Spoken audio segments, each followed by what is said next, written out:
안녕하세요. 공인중개사의 부동산 이야기입니다.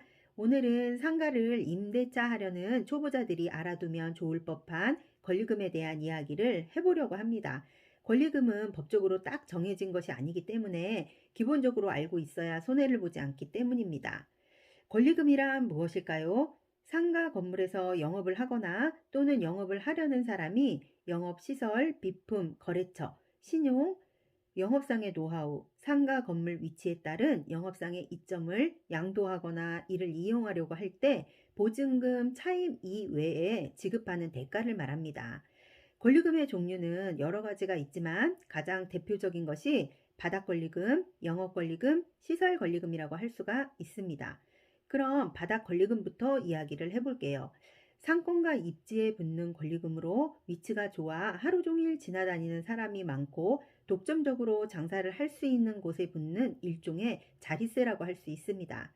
상가 내부가 아무런 시설 없이 텅 비어있는 상태, 즉 신축 상가라고 해도 줘야 하는 권리금으로 세를 얻는 세입자 입장에서는 가장 받아들이긴 어려운 권리금이기도 합니다. 초기에는 바닥 권리금이 있었지만 상권 세락으로 없어지거나 금액이 낮아지기도 하고 처음엔 없었어도 상권의 활성화로 인해 바닥 권리금이 형성되기도 한답니다. 그 다음에는 영업 권리금이에요. 점포의 무형적 가치, 즉 영업상 노하우, 거래처, 신용, 단골 고객 명단 등의 대가라고 할 수 있습니다. 장사가 잘 되어 매월 일정한 수익이 들어오는 업종을 그대로 인수받아 장사를 하는 경우 6월에서 12개월간의 순수입에 해당하는 돈을 이 전세입자에게 주는 이를 영업권리금이라고 한답니다. 예를 들어 월 순수익이 500만 원이라고 한다면 500 곱하기 12개월을 하면 6천만 원 정도, 6천만 원 정도가 영업권리금이라고 보시면 됩니다. 영업 허가가 필요한 동종업종을 그대로 인수한 경우에는 반드시 기존 임차인이 받아둔 영업 허가도 함께 인수받아야 합니다. 그러나 다른 영업 허가가 필요한 경우에는 반드시 기존 임차인에게 폐업 신고를 하고 영업 허가를 취소해 줄 것을 요구해야 해요.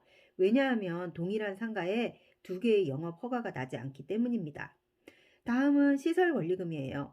최초 임차인이 상가를 창업할 때 투자했던 시설 비용이나 과거 임차인으로부터 시설 집기를 인수하면서 지급한 권리금을 말합니다. 현재 하고 있는 업종과 똑같은 장사를 한다고 한다면 이전 세입자가 사용하던 시설을 그대로 인수받아 사용하는 경우 시설 권리금을 산정하지만 아예 다른 업종의 장사를 할 거라면 시설 권리금은 줄 필요가 없습니다. 만약 이런 경우 오히려 이전 세입자에게 본인이 설치한 시설을 모두 철거해서 해당 상가를 처음 얻은 당시로 원상복구해야 할 의무가 있습니다.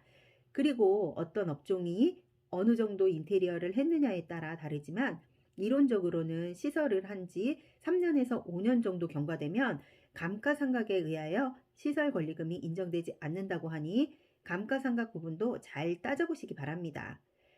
다음은 허가권리금입니다. 해당 관청에 인허가를 받아야 할 수 있는 영업을 인수하는 경우에 지불하는 권리금으로 동일한 지역에서 더 이상 신규 영업 허가가 나지 않을 경우로 예를 들면 담배 판매권, 복권 판매권, 호텔, 목욕탕, 주유소, 세차장 등이 있습니다.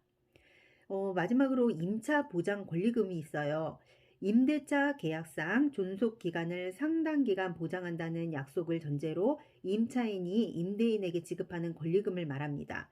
참고로 2018년 10월 16일 상가 임대차 보호법 개정으로 임차인의 계약갱신 요구권 최초의 임대차 기간을 포함하면 전체 임대차 기간이 10년까지 연장되었습니다.